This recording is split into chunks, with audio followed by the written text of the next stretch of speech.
बयनिसिमबो खुलुमबाय। लोगोसे बे समाव आङो नोंथांमोननि गेजेराव मोननैसो गोनां खौरांफोर लानानै फैबावबाय। नोंथांमोना अन्नानै भिडिअखौ फारियै जोबजासिम नायलांदो। गासै बर' इउटुबार्सफोरनि खौसेयै लोगो हमज्लायनाय सावरायलायनाय हाबाफारिया मैया 5 जुन खालि गाहामैनो जोबनानै थांबाय। रङियानि मिलन हटेल एन्ड रेस्टुरेन्टआव खुंजानाय बे हाबाफारियाव बर'नि गोबां जाखांफुनाय इउटुबार्सफोरानो बाहागो लाफैदों आरो गोबां महरगिरि इउटुबार्सफोरखौबो बाहागो लानायखौ नुनो मोन्दों। मख'नो गोनांदि बे हाबाफारिनि गेजेरजों इउटुबार्सफोरा गावजों गाव सिनायथि लालायनाय लोगोसे इउटुबाव माबायदि भिडिअ लाबोनो नांगौ बिनि सोमोन्दै सावरायनाय लोगोसे रंजानाय बायदिखौ नुनो मोननाय जादों। नाथाय दुखुनांथाव आंहा बेबायदि एसेबां मोजां खाबु मोनसेयावबो बिथांमोनजों लोगो हमज्लायनानै सावरायहैनो खाबुखौ लानो हायाखिसै एबा बे हाबाफारियाव नुजाहैनो हायाखिसै माखासे उसुबिदा थानायनि थाखाय।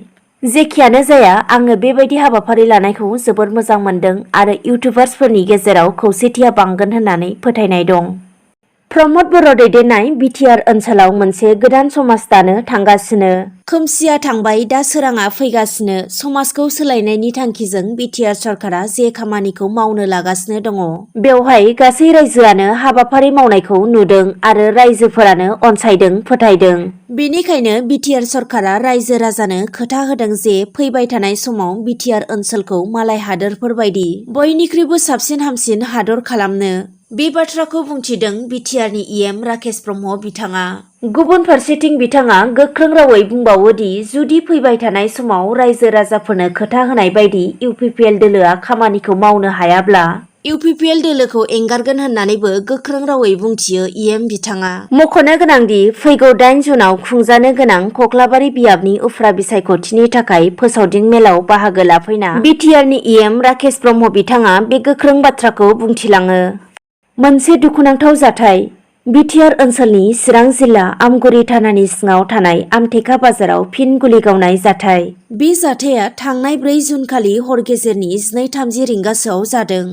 खौरांनिफ्राय मिथिनो हानाय बायदिब्ला माखासे दुथां सुबुंफोरा हरनि समाव खाबु लानानै अनिल ईश्वारी मुंनि सासे सुबुंनि न'खराव गाग्लोबो आरो अनिल ईश्वारीया उन्दुना थानाय समावनो दुथांफोरा बायजोनिफ्राय गुलि गावनायाव गरथाम गुलि नांजानानै गोब्राब जोखोम जानाङो। गुलिनि गाग्लोबनायाव जोखोम जानांनाय अनिल ईश्वारीखौ दा बङाइगावनि लुवार आसाम देहा फाहामसालियाव फाहामथाय होगासिनो होनना मिथिनो हानाय जादों। बे जाथायनि बागै बिटिआरनि गाहाय मावफुं सोद्रोमा प्रमद बर'आ बुङो दि बड'लेण्डआव फिन आरो रावखौबो हिंसायारि जाथाय खालामनो गनायथि होनाय नङा। बिनिखायनो बे जाथाय सोमजिहोग्रा दायनिगिरिखौ पुलिसआ नायबिजिरनानै गोख्रों राहा लानाय जागोन होननानै बिथाङा फोरमायथियो।